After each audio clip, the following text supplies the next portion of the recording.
کر رہا ہوں کہ اللہ الصمد لم یلد ولم یولد. بعض لوگوں نے کہا کہ صمد کی تفسیر آگے وہی ہے جو اللہ تعالیٰ نے بیان کی ہے کہ نہ جس کا کوئی بیٹا ہے نہ خود وہ کسی کا بیٹا ہے.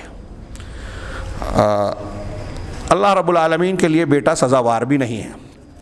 کفار مکہ نے سوال کیا تھا نا نسب بیان کرو، تو یہ اس کا رد ہے. اور پہلے بیٹے کا رد کیا اس لیے کہ دنیا میں کچھ لوگ سوال کرتے ہیں کہ پہلے باپ ہوتا ہے نا، تو پہلے باپ کا رد کرنا چاہیے کہ اللہ کا کوئی باپ نہیں ہے، لیکن یہاں پہلے ولادت کا رد کیا گیا. تو اس کی ایک حکمت جواب یہ دیا کہ دنیا میں آپ دیکھیں کہ کچھ قوموں کے لوگ ایسے تھے جنہوں نے اللہ کی طرف بیٹے اور بیٹی کی نسبت کی، لیکن دنیا میں کوئی ایسا نہیں ہے جس نے اللہ کو کسی کا بیٹا کہا ہو کہ ان کا اللہ کا کوئی باپ ہو، اللہ کی کوئی اصل ہو. تو یہود کہتے ہیں عزیر اللہ کے بیٹے، نصارہ نے کہا عیسیٰ اللہ کے بیٹے، مشرکین نے کہا فرشتے اللہ کے بیٹے. اللہ تعالیٰ نے جگہ جگہ ان کا رد کیا. مسلمان بیٹا بیٹی تو نہیں کہتے، مسلمان تقریباً سب متفق ہیں، گمراہ لوگ بھی، لیکن مسلمانوں میں دوسرے انداز میں لوگ یہ کہتے ہیں کہ وہی جو مستوی رشتہ خدا بن کر اتر پڑا ہے مدینہ میں مصطفیٰ بن کر.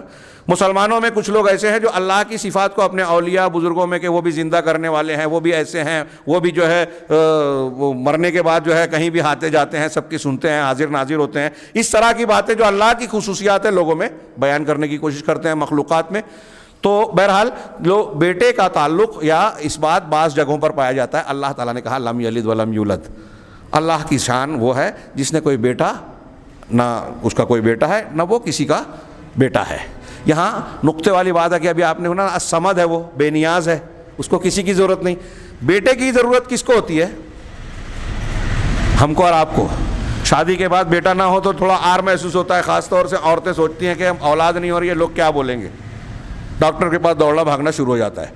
انسان کو یا مخلوق کو اولاد نہ ہو تو عیب ہے، لیکن اللہ کا معاملہ یہاں الٹا ہے. اللہ کی اولاد ہونا عیب ہے. اسی لیے جن لوگوں نے اللہ کو الگ بیٹے کا وہ کہا قرآن میں وقت نہیں ہے اس لیے اشارہ کر رہا ہوں، بہت سخت کئی تقاد السماوات یتفطرن من سورہ مریم پڑھیے، اس میں آیتیں ہیں کہ یہ جو رحمان کے لیے بیٹے کی دعویٰ کر رہے ہیں اس سے آسمان پھٹ سکتا ہے، زمین شک ہو سکتی ہے، پہاڑ ریزہ ریزہ ہو سکتا ہے. ان دعوا للرحمن ولدا، رحمان کے لیے بیٹے کا دعویٰ کیا. تو یہاں تو اللہ نے کہا کہ اللہ نے پیدا نہیں کیا، اللہ سے کوئی پیدا نہیں ہوا. دوسری جگہوں پہ کہا الحمدللہ الذی لم یتخذ ولدا، کہ پاک ہے وہ ذات جس نے بیٹے کو بیٹا بنایا نہیں. ایک ہوتا بیٹا پیدا ہونا، ایک ہوتا ہے بیٹا بنا لینا. عیسائیوں میں کچھ لوگوں نے حضرت عیسیٰ کو بیٹا کہا، کچھ لوگوں نے کہا بیٹا بنا لیا، تھے نہیں بنا لیا. دونوں کی تردید کی اللہ نے. اور قرآن میں کئی آیتوں میں، یہاں میرے سامنے کچھ دلیلیں لکھی ہوئی ہے لیکن اس کے پیش کرنے کا موقع نہیں ہے. اللہ تبارک و تعالیٰ نے کہا کہ وَقَالُوا اتَّخَذَ الرَّحْمَنُ وَلَدًا سُبْحَانَهُ، کہ اس کی وجہ بتائی کہ اللہ پاک ہے، اس کو بیٹے کی ضرورت ہے ہی نہیں. اور پھر آگے کہا کہ آسمان اور زمین سب تو اسی کا ہے، وہ سب کو پیدا کرنے والا ہے، سب اللہ کی فرما برداری کر رہے ہیں.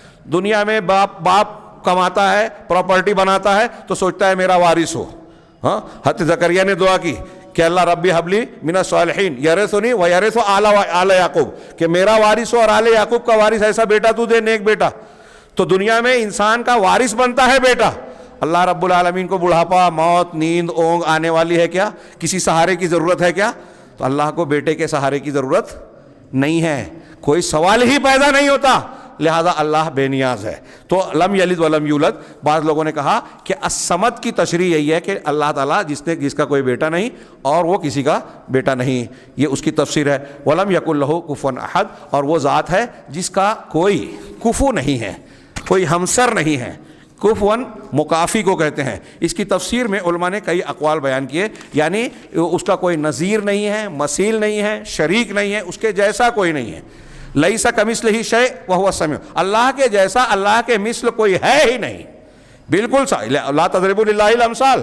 لہذا دنیا میں جو لوگ قیاس کرتے ہیں نا کہ دنیا میں بادشاہ کے پاس وسیلے کی ضرورت پڑتی سفارش کی، تو اللہ کے پاس بھی جو ہے ہم کو وسیلہ چاہیے. یہ اللہ تعالیٰ کو مثال مت دو، مخلوق کے جیسا مت سمجھو. دنیا میں تم سوچ رہے ہو تمہارا نسب ہے، ہمارا خاندان ہے، تو تم نے سوال کیا کہ اللہ تبارک و تعالیٰ کا نسب بیان کرو. یہ سوال ہی غلط ہے. اللہ تعالیٰ کو دنیا کے لوگوں یا مخلوق پر قیاس مت کرو.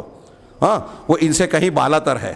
تو اب سوچئے یہ آیت کو پھر سے پورا سورے کو دہرائیے کہ اس کا کوئی کفو نہیں ہے. اللہ احد ہے، صمد ہے، جمال جلال کمال ساری خوبیوں میں اللہ مکمل ہے، کائنات کے سارے لوگوں کی ضرورت پوری کرتا ہے، وہ ساری خوبیوں کا مالک ہے، سب کی ضرورتیں پوری کرتا ہے، کرنے کی طاقت رکھتا ہے، اور وہ کسی کا محتاج نہیں ہے. ایسا کامل ہے. دنیا میں کائنات میں ہم دیکھتے ہیں کہ محبت دو وجہ سے ہوتی ہے بنیادی طور سے، ایک کسی کی خوبصورتی اور کمال و جمال کی وجہ سے، ایک کسی کے احسان و کرم کی وجہ سے. اللہ احد ہے یعنی سارے جمال اور ساری خوبیوں میں اکیلا ہے، تنہا ہے، مکمل ہے، اس لیے محبت کے لائق حقیقت میں وہی ہے. اور اللہ صمد ہے یعنی ساری کائنات کے لوگوں کی ضرورت وہی پوری کرتا ہے، سارے احسانات انعامات اسی کے ہیں، اس لیے اس کا احسان مان کے اس کا شکر گزار اور اس کا بندہ بننا چاہیے بندوں کو، لہٰذا اسی کی طرف لوٹنا چاہیے. اب اگر اس طرح دیکھیں تو احدیت اللہ رب العالمین کے لا الہ الا اللہ اور اللہ تعالیٰ کے اکیلے تنہا عبادت کا لائق ہونے کو بھی ثابت کر رہی ہے کہ اللہ الہ ہونے میں بھی اکیلا ہے، کوئی اس کا شریک نہیں ہے.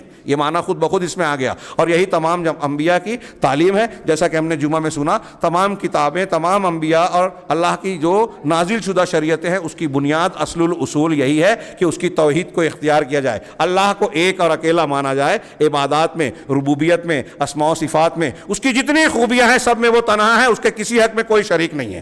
اور یہی اس کا کمال ہے کہ وہ احد ہے، صمد ہے. اور احد اور صمد ایسا ہے کہ نہ اس کا کوئی بیٹا، نہ وہ کسی کا بیٹا، اور نہ اس کے مثل کوئی ہے. جب کوئی اس کے جیسا ہے ہی نہیں تو اس کے حق کو دوسروں کو ہم کیسے دے سکتے ہیں؟ کیسے کسی اور کو پکار سکتے ہیں؟ کیسے کسی اور کو سجدہ کر سکتے ہیں؟ اللہ کا حق دوسروں کو کیسے دے سکتے ہیں؟